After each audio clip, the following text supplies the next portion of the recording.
our new Landowner series podcast. This episode, we're talking about managing brush. There's a lot of different brush species here in Taylor County and the big country, main one being mesquite. We also deal with prickly pear and juniper and other things of the sort. But today, we're going to talk more about how to kill those, or you can use individual plant treatment methods to manage them on your property. I'm Steve Estes. I'm a county extension agent for Ag and Natural Resources here in Taylor County. And joining me today, we have Dr. Megan Clayton. And Dr. Clayton is a range specialist out of our Uvalde Center.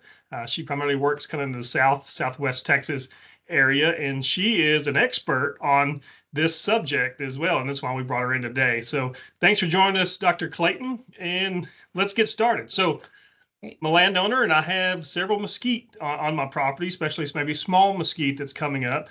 Those things seem like they're always coming up, new plants, and they grow fairly quickly, and they'll overnight seemingly take over my property. What can I do, or what are some steps I can do to manage those?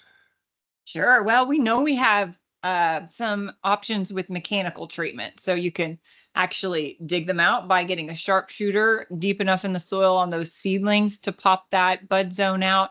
But we have a lot of chemical options too, and they don't have to be really complicated. So maybe we could take a look at those real quick.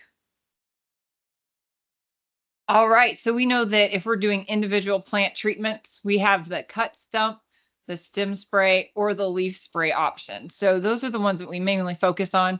Of course, if you've got more than 300 or 400 plants per acre, then you're probably fighting an uphill battle, and you'll want to get on top of that with some sort of broadcast application.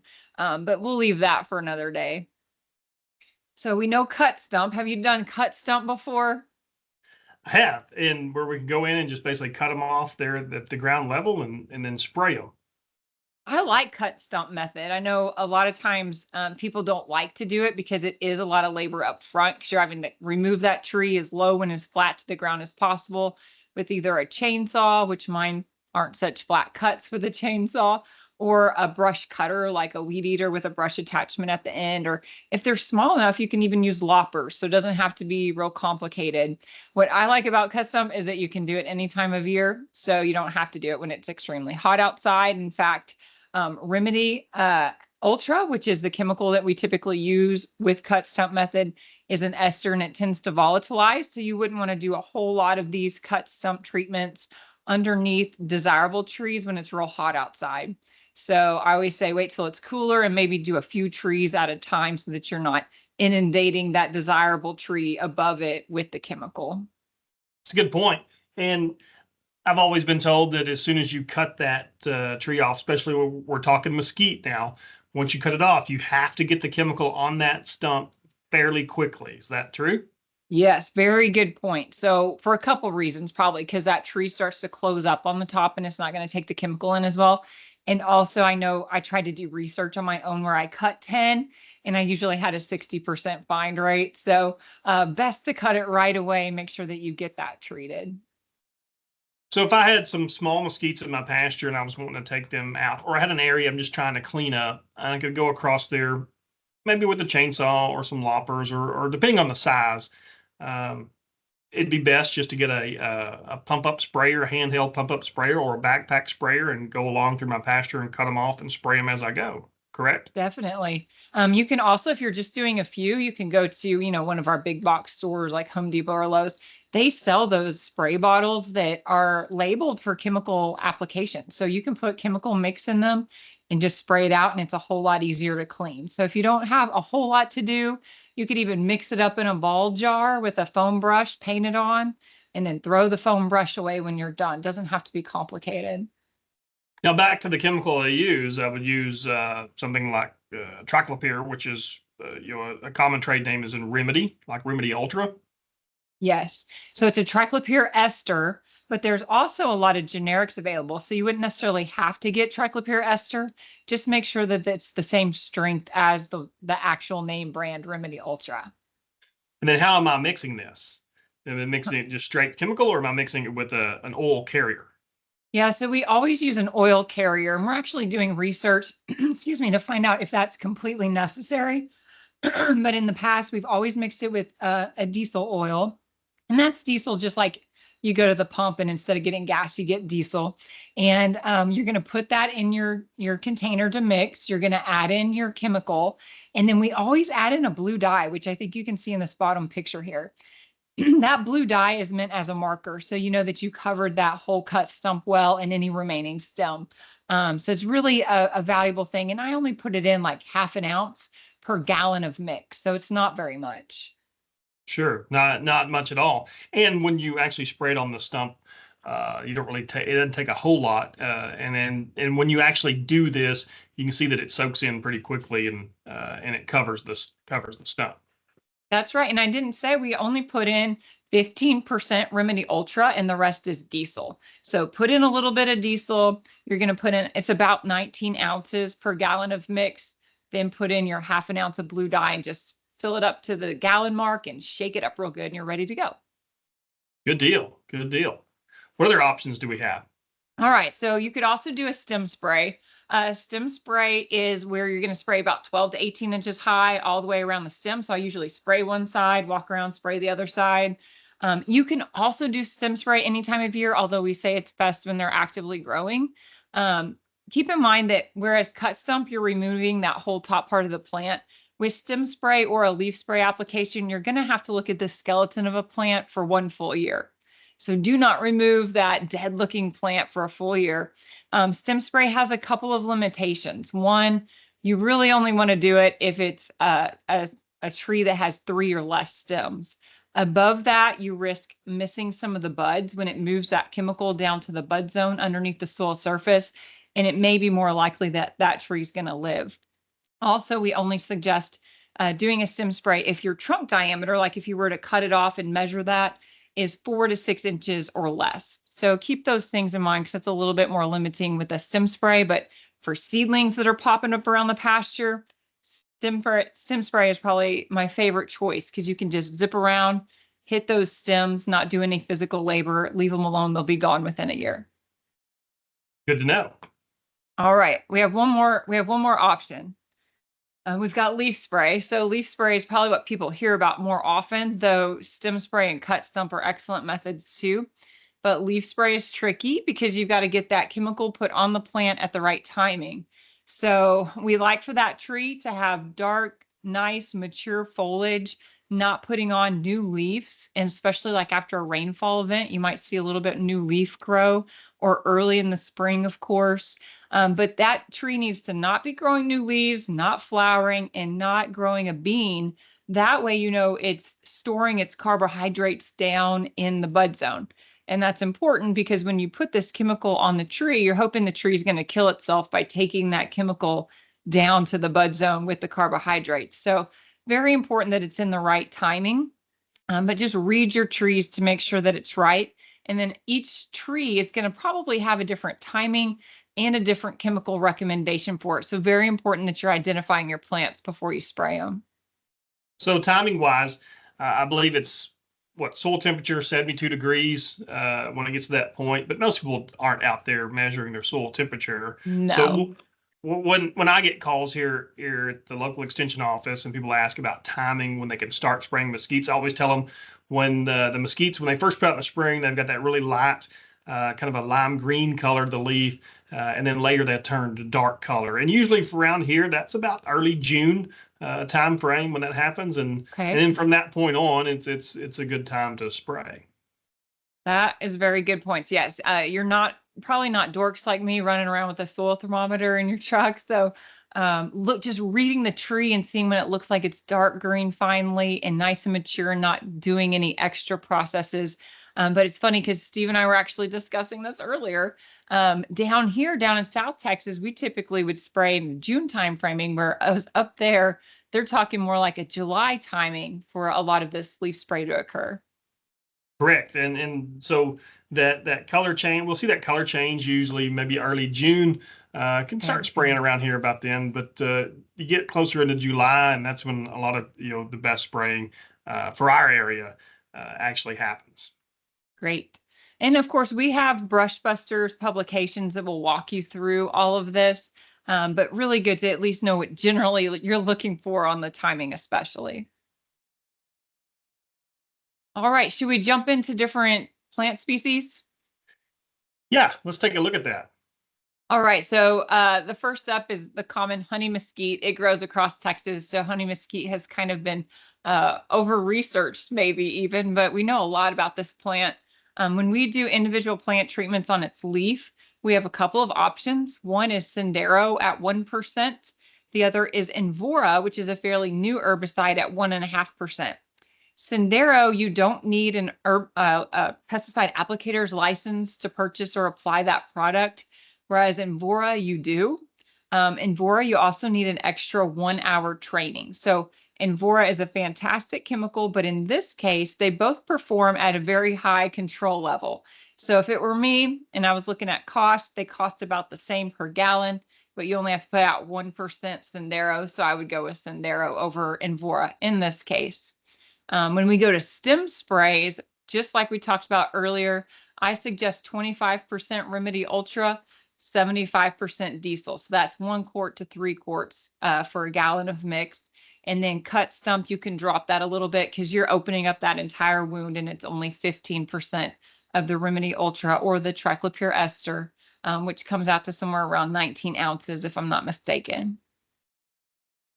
Now, correct me if I'm wrong, but on the Invora, you also have to have a buffer zone. Is that correct? Not with individual plant treatments. You can spray up to your external fence lines or up to the edge on bodies of water. So most of our range and pasture chemicals, you do not want to spray it over water. It's not labeled for that. But when you do broadcast applications with Invora, you're correct. You do have to leave a 100-foot buffer from any of your neighbors or from shared bodies of water. You know what I miss? I miss surfactant.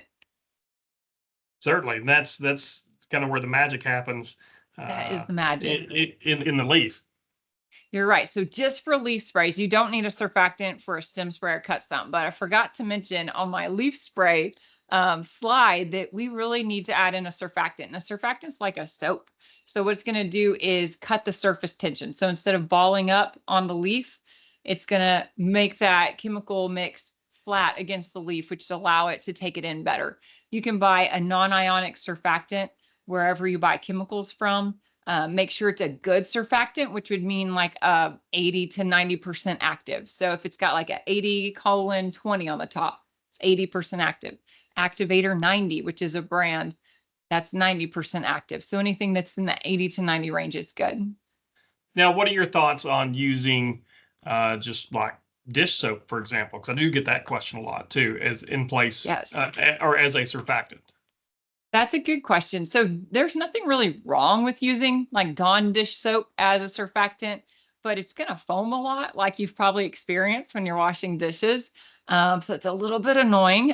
Also, we can't guarantee that there's not some sort of other ingredient in that dish soap that's not going to maybe react poorly with the chemical and cause it to ball up or something. So for that reason, we suggest actually buying a non-ionic surfactant. But honestly, they're not that expensive. And if you think about for 1 gallon of mix, you're adding about 0.33 ounces. That's it. And so that jug you buy is going to last you for quite a long time. So totally worth the expense. Sure. All right. You want to move on to a new plant? Yeah, let's do it. All right. We have prickly pear next. Prickly pear, of course, is a beneficial plant. Do people enjoy having prickly pear around your area? It depends in the situation.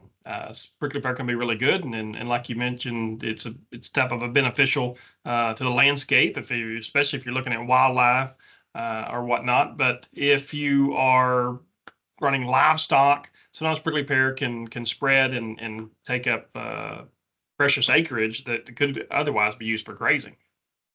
Yeah, that's a really good point. I had to laugh at myself earlier because I spoke at a workshop and I talked about controlling prickly pear, but I had a drink cup that had prickly pear on it because it's so beautiful. So it's kind of dichotomy there. But with prickly pear, when we do individual plant treatments, think of the pad as a modified leaf, and we have to spray both sides of all those pads. So to the best of your ability, try to hit both sides of the pads. And we have a number of different choices for what we could mix up. Again, with a surfactant and water to do a leaf spray, even though it's a pad. You could spray picloram, which is mainly sold as Tordon 22K. You could spray a picloram fluroxapyr mix, which is sold as Surmount. You could spray a three-way mix that's sold as Mesaview. And then we have one option that's triclopyr and fluroxapyr that's sold as Pasture Guard HL. Now, which would you choose for what situation? If I was going by cost, because I was raised by a very cheap father, I would go towards Surmount because Surmount is your cheapest option. And all of these for individual plant treatments are put out at a 1% rate. So it doesn't matter. There's no rate comparison. So I would do Surmount first because of the price. The next cheapest is going to be Tordon, which is straight picloram, a fantastic product. Also an option. Third is Mesaview. Mesaview is pretty expensive, so I would say somewhere around twice the cost of Surmount. But people like Mesaview because it tends to kill the plant faster because prickly pear can take 2, even 3 years to control depending on rainfall because you really need that rainfall to get that picloram into the soil and control the plant. And then if you don't have a pesticide applicator's license, Pasture Guard HL is a fantastic choice. It works just as good as all the others. We just talk about it less often because it's very expensive, but it does not require a pesticide applicator's license. So sometimes it's your easiest choice. And then it seems like years ago, one of our now retired range specialists had mentioned to me in conversation that between picloram or let's say Tordon and Surmount, for example, comparing those two, if I remembered the conversation correctly, he mentioned that Surmount was maybe better suited for individual plant treatment, where Tordon does a little bit better, maybe in a broadcast setting. Is there any truth to that? There is, and some of that truth might be economics driven because when you go broadcast, we found that you have to double the amount of Surmount. So you're putting out 64 ounces of Surmount versus just 32 of Tordon. And so right away, that makes Tordon cheaper. But both would do a really good job, honestly. Have you ever experienced that where it took a really long time for prickly pear to die? Yes, and especially after initial application, several months to even really start really seeing Like yellowing. results. Or what you think it would be some results that some fruits of your labor of being out there spraying them. And you mentioned Mesaview works very quickly, or you see that yellowing and dying of the plant very quickly, and some folks really like that better, and it seems to do really well. But that's a big difference. And you mentioned that it is almost twice the cost. So something the landowner needs to take into consideration. Basically, do you want to spend more to watch it die quicker? Then certainly go with Mesaview. Yes, exactly. Like, how desperate are you to see those done? All right. Good point about the triclopyr and fluroxapyr, the Pasture Guard not having a license to purchase that. So if folks out there listening to this, if you don't have a pesticide applicator license and you want to control some prickly pear on your property, that would be your option to go with.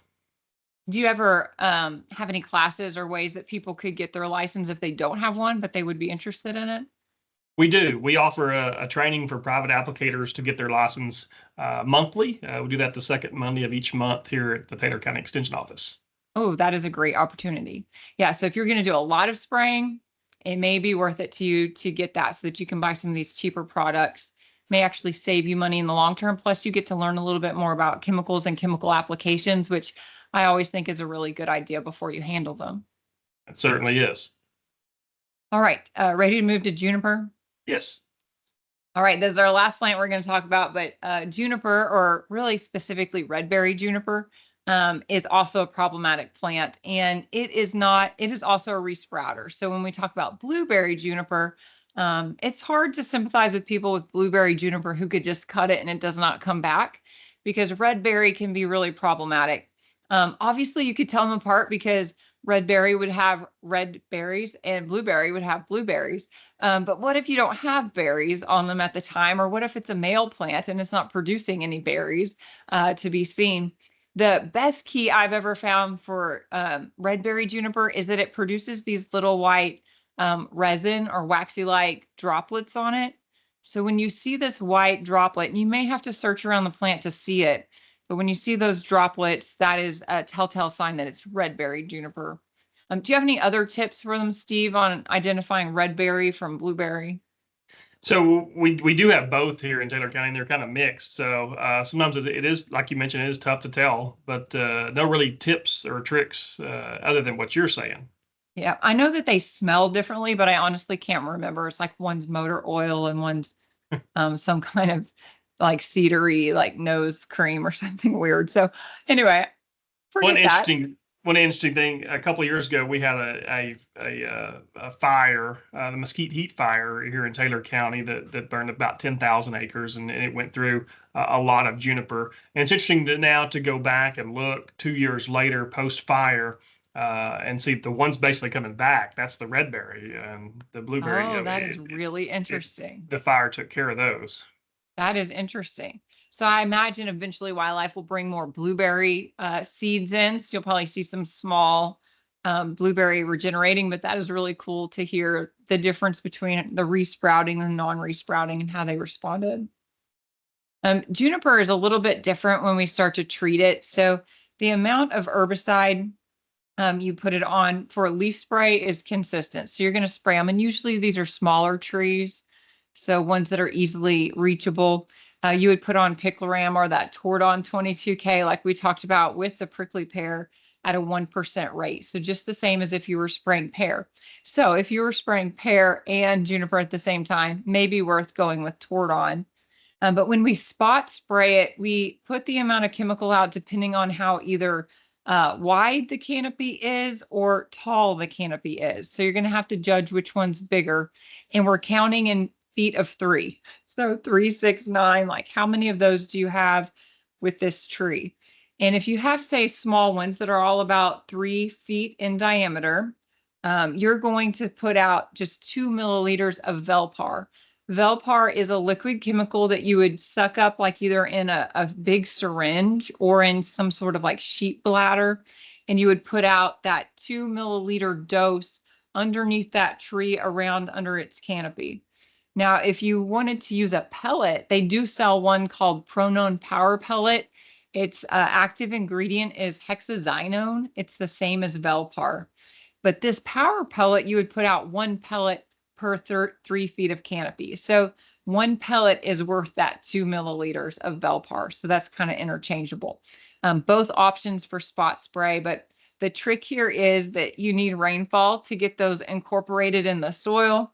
And so sometimes when we don't have rainfall for a time, you worry that maybe you put that out and it's going to be for naught because it may be kind of burnt up by the sun or disintegrated over time without actually getting into the soil to kill the plant. And also with most soil applied herbicides, if you have a heavy clay soil, it's going to be more difficult for that chemical to get into the soil. Any other tips with soil applied, Steve? Well, one question that I have, if you're using the pellet version of the hexaconazone and you put the pellet out, what are the odds or the chances of that pellet moving to an off-target species? Like, for example, what if there are field mice or something like that that might pick up that pellet and move it somewhere else, and then I have another tree dying that I didn't want to die? That is a great question. I just got this terrible visual of like a raccoon throwing them to other trees. Totally possible, but that's true. It can be moved. Also, it takes quite a bit of rainfall in order to get that incorporated in the soil. And Steve, I actually think you told me one time that that canopy of the juniper can prevent a lot of rainfall from getting through the canopy. And so that could be a really big, serious challenge with getting rainfall to disintegrate that tablet, which it's going to need. So there are some limitations, and obviously it can move in the soil. So you wouldn't want to put it within 3 canopy widths even of a really nice tree that you desire, that you would like to stay alive. And especially if there's something downslope from it that is desirable, I wouldn't suggest using any kind of soil applied herbicides, but know that they're an option if you have a situation where that might work well. And one thing I may point out, we're part of Taylor County is in what we call the Edwards Plateau.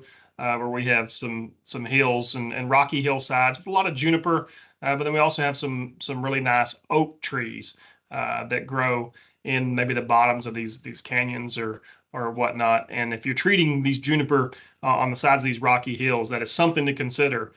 If this herbicide did move, it could possibly hurt other trees that you didn't want it to hurt. Completely agree. In fact, we just got a call from a guy who he and his wife moved to Texas, and they specifically bought this beautiful property because out the back window were two beautiful oak trees, and he put a pellet too close to those oak trees, and hopefully they don't die, but he sure uglied them up. So I can only imagine how much trouble he's in. So you want to be careful with those pellets. The final option for juniper is a cut stump. And I would say every hardwood species that we do a cut stump treatment on is that classic Remedy Ultra and diesel treatment.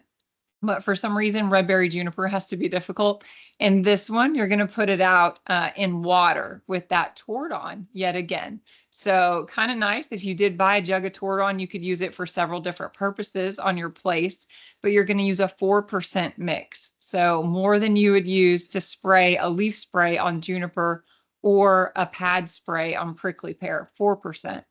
You would add in a non-ionic surfactant, just like if you were doing a leaf spray, and a dye. So it's like you're almost doing a leaf spray, but you're applying that mixture to your cut stump surface and any remaining stem. So it's interesting that the juniper is a little bit different mixture, that the Remedy and diesel idea, or triclopyr and diesel, does not necessarily work on juniper. It is interesting, and it's funny because it's the only oddball that I've ever heard that's not necessarily the go-to for our hardwood species. But honestly, it could be a little bit easier because you don't have to worry about getting the diesel or basil oil. You can do it in water, and Tordon is a very flexible chemical that you could use for other things as well. Yeah. So in summary, if I'm a new landowner, some herbicides that I could kind of focus on. Tordon 22K is a good one that I can do multiple things with. Yep. But then also my other options for prickly pear are Surmount or in mesquites I can do Remedy or I can do Sendero. So those are just some trade names of some herbicides that you may be on the look for if you're a new landowner and you have any of these species on your property that you want to take care of. Absolutely, yes. And I know all these names are really confusing. They all sound similar after a while. But check out our Brush Busters publications. They really are made to be simple, and you can find all of them directly download as a PDF on my website. It's South Texas Rangelands, all together, South Texas Rangelands.tamu for Texas A&M University.edu for education. There's a little publications tab. When you pull that down, all of that's there. We also have an awesome handout that Dr. Josh McGinty actually headed up, but it's a 2-pager. It's got all our range and pasture chemicals on them, the trade names you would buy them as, whether or not they have grazing or hay restrictions, rain fast intervals, or how long after you put them on, do you have to wait before you get rain, and whether or not you need a pesticide applicator's license for them or not. So you might check out that list, and that might help you decide whether or not you think you're going to need a license in the future. Yeah, certainly so. And then that's a great resource, and it's all kind of condensed down in a couple of pages and whatnot. And even you mentioned the Brush Busters publications are on there as well. Those go through basically what you just went through in these last few slides on how to attack these different species of plants on your property. So absolutely. So in summary, that's all great information. Folks out there, if you're listening and want more information, you can visit that website. You can contact us here at the Taylor County Extension Office. We'd be more than happy to help you get you pointed in the right direction. Make sure you're buying the right herbicide and then putting it out in the right manner.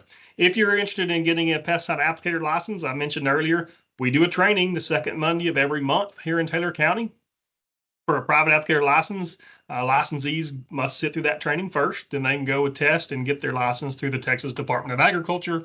But we can certainly get you on your way to meeting your goal of getting a license very easily. So 8 a.m., second Monday of every month here at the Extension office. Thanks, Dr. Clayton, for joining us today. I hope if you've listened in on this podcast that you've learned something today. And if you have, be sure to let us know. Take our survey that we'll have a link in the comments. Check that out. Be sure to give us some feedback. And we look forward to seeing you on another podcast down the road. Thanks for joining.